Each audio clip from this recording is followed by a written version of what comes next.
Yesterday, I bought this SJ Cam M20 Air and may problema siya dun sa sound niya when I try to record something. Ito yung tumutunog.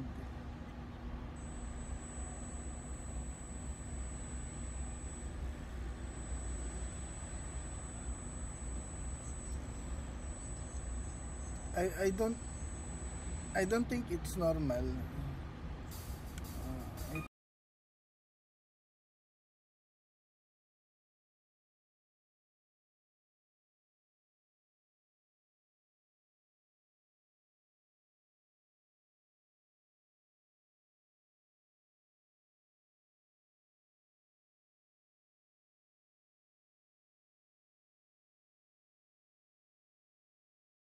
Balik natin mamaya. Then I'll give you an update. Just got back and I just have the SJ-M20 Air replaced with a new unit.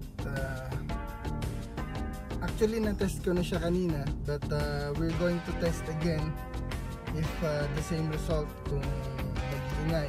Well, the culprit might be the SD card, because I have that SD card on my dashcam for almost 1.5 years already. So now we are testing. I'm testing now the new SJ. Hopefully sana okay na siya. Testing 1, 2, 3 audio check 1, 2, 3 and that's it. Let's see. Sana okay na, because it's such a hassle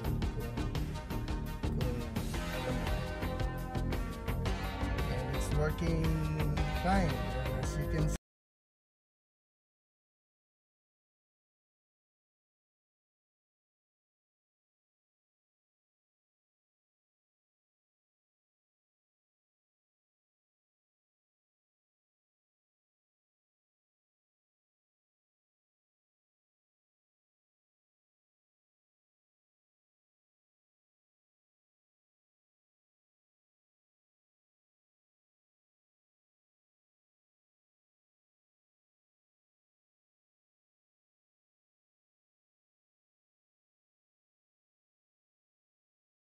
SD card niya is okay naman.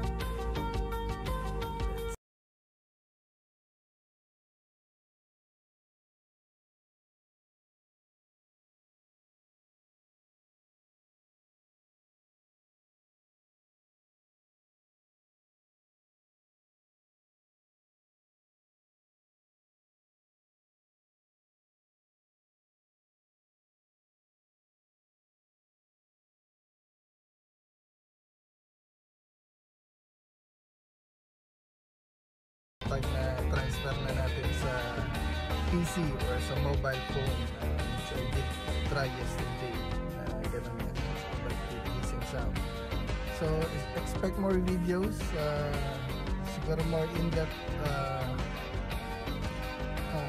product review of this one, the MJ20 Air from SJ Cam. It's promising naman. Let's see, sana tumagal. Thank you for watching, and till the next episode. As it turned out, yung binili kong SJ20, well, the SJ-M20 Air na, well, replaced, have the same issue. So, maingay siya. It's emitting some weird sound. And hindi siya magagamit because of the audio problem. And I told dun sa seller na I'm not going to replace it again with another Air, and lalo na pag another M20 Air, because he's offering an SJ4000 Air. And sabi ko kahit na magdagdag na lang ako, but we had it replaced with a SJ4000 Wi-Fi. It's not an Air series anymore, and well, medyo nadala ako sa Air series ng SJ Cam. One thing I noticed lang compared sa other SJ4000, medyo malaki yung screen niya.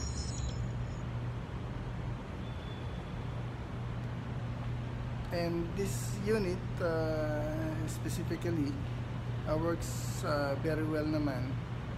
So in my future episodes, I don't know if I'm going to do another product review because I'm not really a techie guy, but performance review na lang siguro.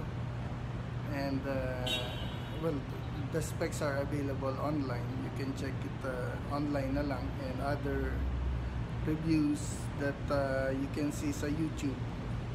So there you go. Thank you for watching, and God bless.